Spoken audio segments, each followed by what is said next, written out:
So now what I want to do is just kind of show you the dashboard that Google provides. So when you get signed up, you'll get to go to google.com/local-services-inbox.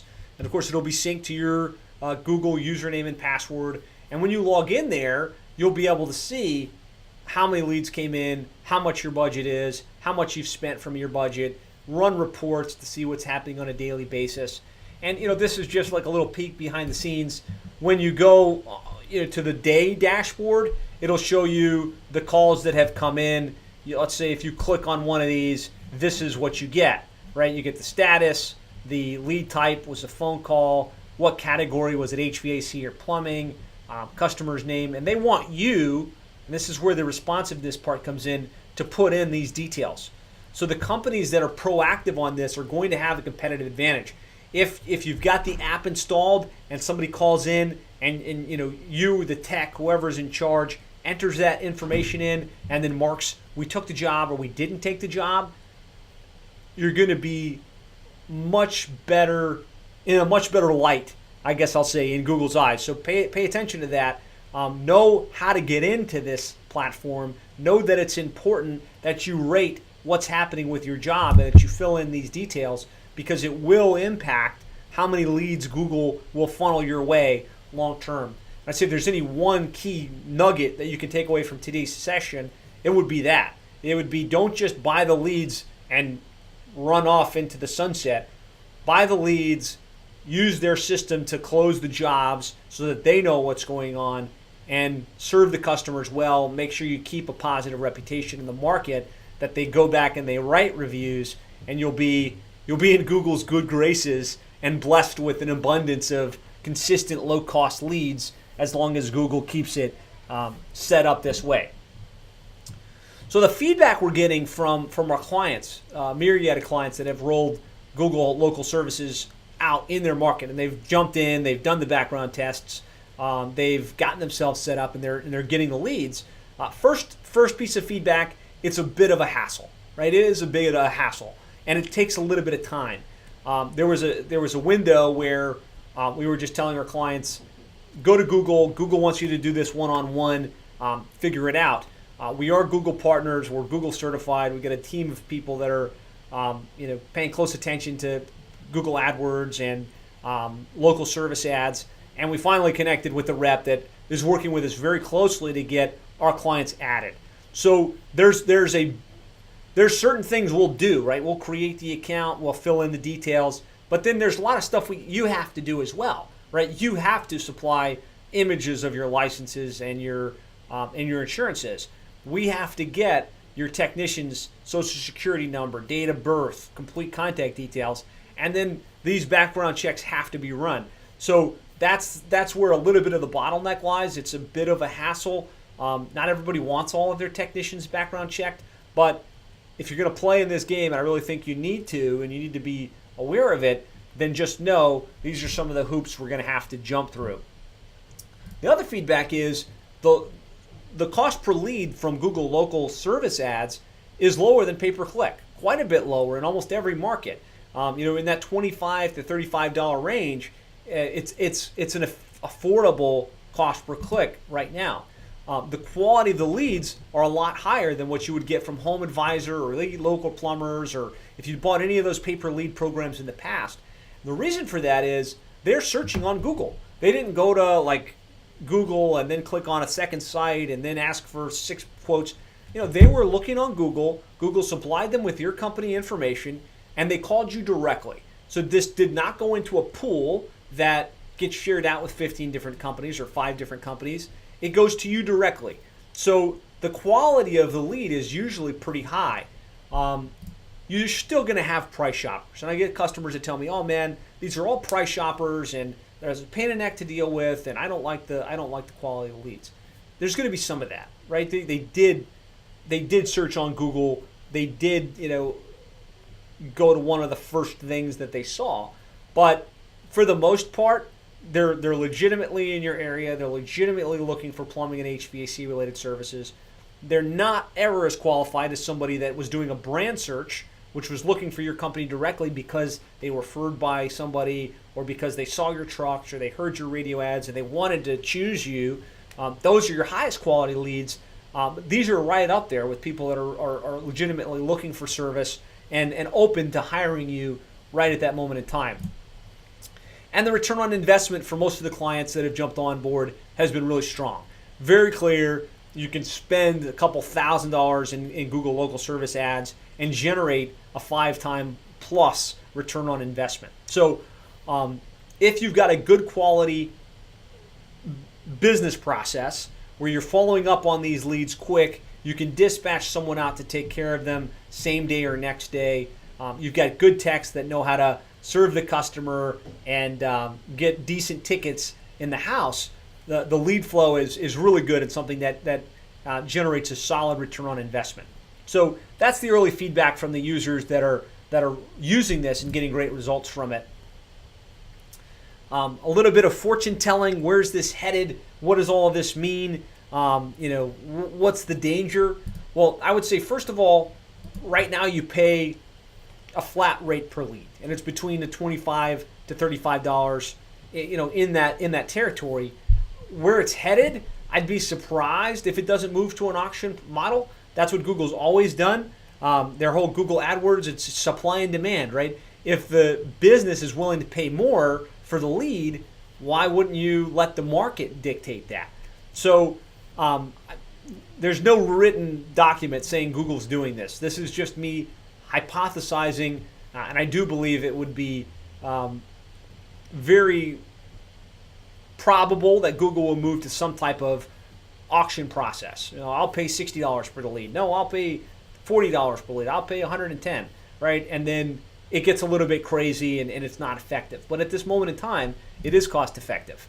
And the other really questionable thing is whether Google will try and Uberize the plumbing and HVAC industry.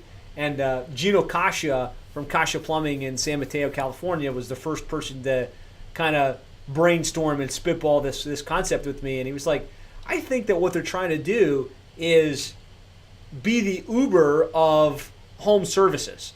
So instead of getting paid per lead, they get paid per job.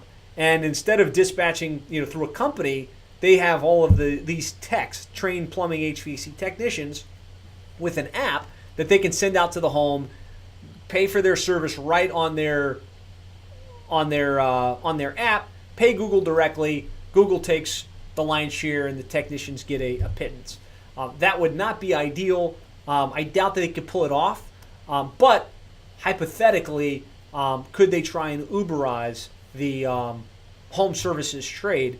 Would that potentially be a reason that they would be doing all of this in the first place, being that they're taking a lower cost per lead at the moment, just so that they can learn the field, get a sense for the types of jobs, the average value of jobs, and ultimately do that. So that's the naysayer in me. That's that's where it could potentially go. For the time being, the leads are good quality, and it appears to be pretty effective. Okay, so again, the way to get started is it is by invitation only. So if you work with us and you happen to be a client, let us handle this for you, right? Let's put our heads together. Let us set up the profile. Let us run with it and be the QB, and then you just get us the details so we can take the ball and run with it. If you want to add yourself to the waiting list and you're not a client, this is something you can do by going to adwords.google.com/local services/sign up. You'll get to a page that looks like this, and you'll enter your details, right? You'll enter how much you want to spend and how many techs you have and the details for your techs, and they'll start the background process. I will say there are a lot of hoops. There are a lot of gotchas. There's a lot of places where this could get really bogged down. So, working with a company like ours can really help to facilitate this process. Really what you should do right away is get with your strategic partner if you're a client, get yourself added to the waiting list, complete the background checks as quickly as possible, get Google the details, and then every time they come back with a request, turn it back in as quickly as possible.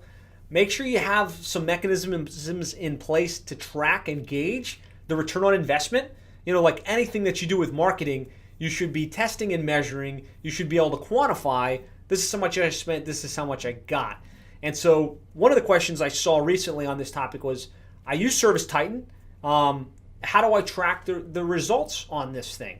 And one of the ideas I had is just make sure that the phone number that's in your Google local service ads rings to a Service Titan track number. That way you can actually have that as a separate scorecard item in Service Titan to say, okay, I spent $3,500 in Google local service ads.